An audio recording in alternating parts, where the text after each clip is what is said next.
Your Excellency, how the exchange of high-level visits between Estonia and India have shaped to evolve the political dialogue between the two countries in last so many years?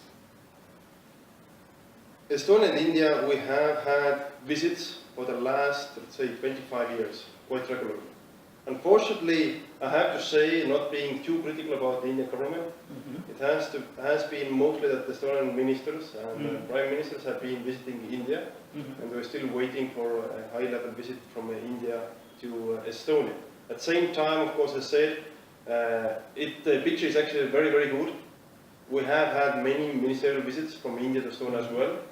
Only the last couple of years have been quite quiet, and it's very obvious reason as well, because both countries had elections and formed new governments, so that this kind of a year and a half kind of a pause was quite natural. Of course, you know, as you rightly said, this kind of bilateral visits are extremely important, because the biggest issue we are facing here is, of course, as Estonia is small, just to increase the awareness of Estonia in India. And without visits, it's never going to happen. So that's why, as an embassy here, of course, we facilitate those meetings and visits, and hopefully we have more of them coming up in the future as well. So these kind of visits are extremely important. So it includes the fact that, I mean, you are looking forward to maybe PM Modi's visit also to Estonia at some point of time? Definitely.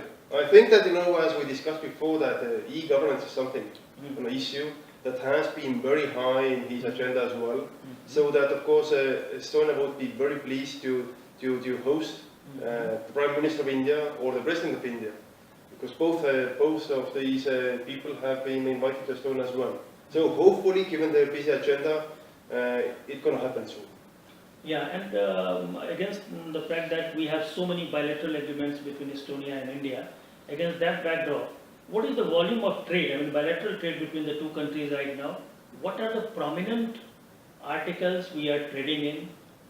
And is there any plan to diversify that basket on your side? I think it's one of the best questions you have had so far, because it's also one of the trickiest. Why? Because trade, as I said in the very beginning, is one of the key aspects in any relationship between two countries. Estonia is a trading nation. Our foreign trade turnover is 130% of our GDP. Oh. So we trade really a lot. Yeah.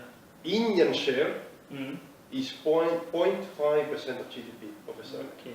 So it's really, really minor.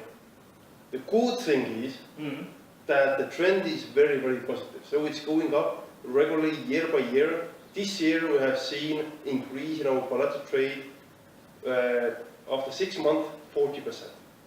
Quite so it's a very good trend, that because the potential is huge. I would say from 0.5%, given our trade turnover, it's something we really need to change fast. Of course, India is much bigger, so that also from Indian side to increase the trade share shouldn't be too difficult. So that I think trade is a crucial, and we are focusing on that. If you ask what are the main areas, then IT and technology is definitely one of the sectors. I just give you an example that also, yes, Skype is one of the Estonia's biggest success stories.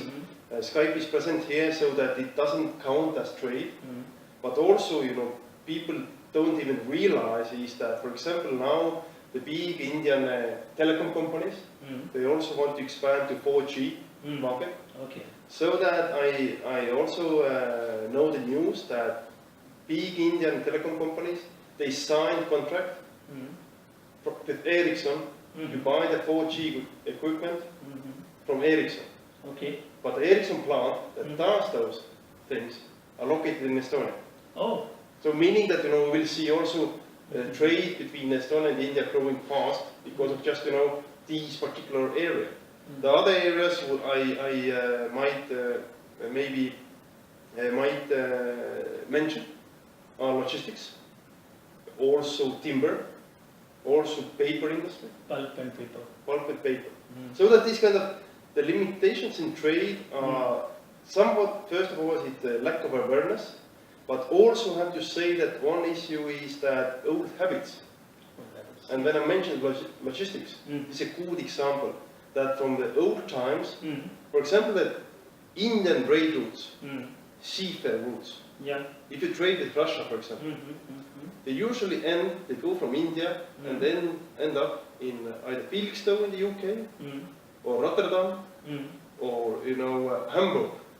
And then all the things are put on wheels and then sent further east.